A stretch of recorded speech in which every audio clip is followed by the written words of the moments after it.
We're going to start winning so much that you're going to be sick and tired of winning. You're going to get bored with winning.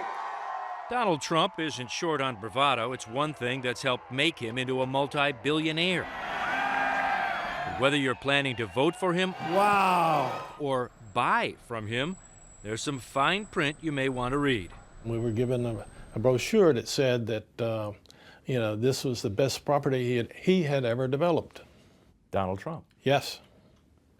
So that clearly, in your mind, was a Donald Trump property, Donald Trump involved, Donald Trump building. No question whatsoever. That's J. Michael Goodson, who is suing Donald Trump.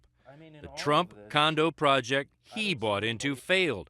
Goodson lost his money, and Trump was able to walk away. Because it turns out, all things Trump are not the same. South Florida developer Daniel Levinson ought to know. He helped finish this, Trump Hollywood, a super luxurious, sold-out Trump-named condo project just south of Fort Lauderdale. Particularly in the luxury residential sector, there are very few brands that compete. Levinson took over this project when it wasn't doing so well. He licensed Donald Trump's name and used the Trump family input, which he says was instrumental to almost every detail. And when it was time to actually sell the units, well, he used Trump himself. Donald Trump came to the relaunch, and I believe Ivanka attended an event. Do the people believe that they're buying a Trump-developed property? I guess beauty is in the eye of the beholder, they say.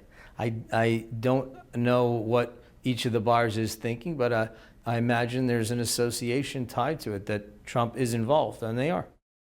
Involved, yes, but in development after development, buyers are learning their Trump property isn't actually a Trump-owned building. Levinson just licensed the name, which means even if things go south, Donald Trump makes money.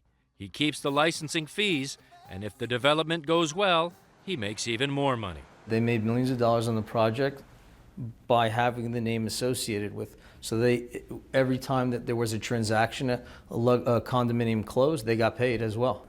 Pretty smart. I think it's brilliant, yeah. Brilliant when it all works, which brings us back to J. Michael Goodson and the Fort Lauderdale condo he says he thought he was buying from Donald Trump. And what does the first page say? A signature development by Donald J. Trump. It's been a decade since Goodson lost a $345,000 deposit on a nearly $2 million condo at the Trump International Tower in Fort Lauderdale. Did you tell me you were up on this side on pool level? Exactly right there. The project failed. It went on to be built by a new developer under a different name. Trump, who had licensed his name, removed it and kept the fee. Goodson, a hugely successful businessman himself, sued, saying he had no idea Trump could just walk away from a building that, after all, was sold to him as a Trump tower. At issue in the court battle that ensued, what was a Trump property and what was a Trump-licensed property?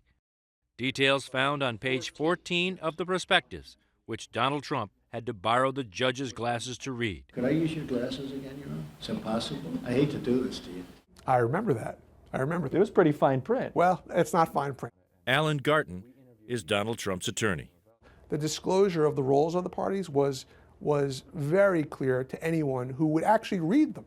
Unfortunately, a lot of people, probably Mr. Goodson himself, got so caught up in the frenzy of the real estate market, they thought that they were, too good for the contracts. This is how Donald Trump explained his role in a deposition. Well, the word developing, it doesn't mean that we're the developer.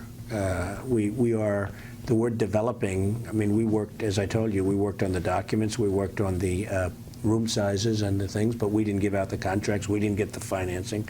We weren't the developer, but we did work with the developer. Developing doesn't mean developer.